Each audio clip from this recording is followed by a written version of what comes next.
Do you want to tell us a wee bit about Keith? First of all, what it's like? Very well messed up. No, listen, he's a real good lad. First and foremost, you know, I hope he gets a lot of people coming to watch him on Saturday, because he deserves it. Not just the way he is as a player, but as a person. That's the most important thing. I think it's in your career you can judge people what they are as players, but the biggest compliment you can probably give them is what they are as a person. And Keith, certainly, when you look at the way the club's moved on in the last 12 years, Keith's been a vital clog in that. The way he conducts himself off the pitch, on the pitch, is a credit to himself, a credit to his family, and I certainly couldn't speak highly enough of him. For the minute I've come in here, he's been very helpful with all the new players, me being one, and also the way he's very underrated. He's a footballer. I think as everybody kind of looks about how tenacious he is when he plays, but people kind of don't see how good technically he is as well. So you've got the both aspects. You've got what he's like as a person, but also as a player. Can I take you to Scotland? You've been through the scenario that the guys are going to face on Friday. Mm-hmm. What advice would you give to them for that game? I thought you were going to ask me again about Keith there. One question, and then it's on the Scotland thing. It's such a good answer. I know. I covered everything as you're rolling your eyes. Aye. Listen, it's going to be a tough atmosphere in Georgia, but I think it's certainly a game that Scotland, the way they've went, they'll be confident. They're going into all the games. That's the one thing Gordon's instilled in the group, and that comes with winning matches. All international games, when you play with Scotland, are hard, whether they're at home, whether they're away from home. They're very tough.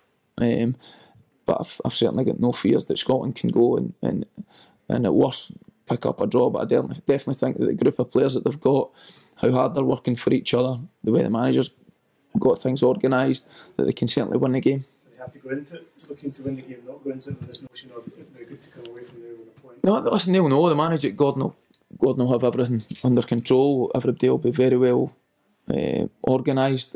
They'll have knowledge of the opposition that they're going to play. No stone will be left unturned. But listen, the players are playing week in, week out at a high level. They're playing in the Premier League. They're playing in European football. It's a settled squad, which helps.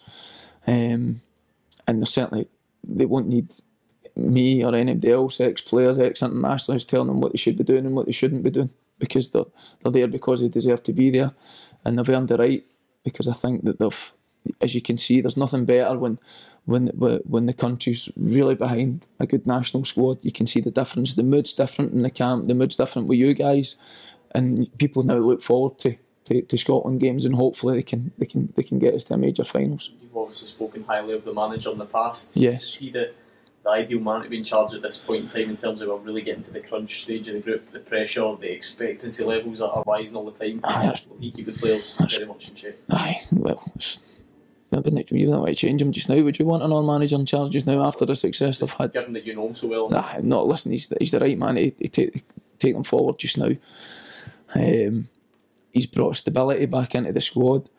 He's brought a freshness, but he'll be very demanding on the players that they work hard. I don't think there'll be many call-offs for Scotland since he's took over. Everybody wants to play under him. He's the type of manager that you want to play under. But the biggest thing he does, he's very knowledgeable in the game. You know, that's the one thing. When Gordon speaks on telly or on whatever, people stop and listen to what he's saying. But the biggest thing for me is he trusts players, and if you can earn his trust, he'll always be very favourable to you, and you can see that with the squad of players that he picks. Seems like maybe one of his best attributes is getting the best out of players. Did that Celtic obviously when you were there? Yeah. What was it that he has that maybe other managers don't? I mean, like you said, he's one of the better managers you've had. What is it that he does that gets the best out of the players he's got in front of him? Works with good players. You're only as a manager, you're only as good as the players that you're working with. You know, I can sit and say how good he was with me, but there were players at Celtic and at Coventry and at Southampton that never enjoyed working under him because maybe they couldn't handle. He's very fair. So it's not about. It helps when you've got good players at your disposal, and he's got that just now with the group of players that are there. Like I say, he's fair. He's demanding of people. He wants them to work hard, and if they work hard, the results will follow. But I think probably the turning point was when any new manager takes over at any club or at an international level, the first few results are key, because if you're trying to change things and they don't go your way, players start to question a lot of things.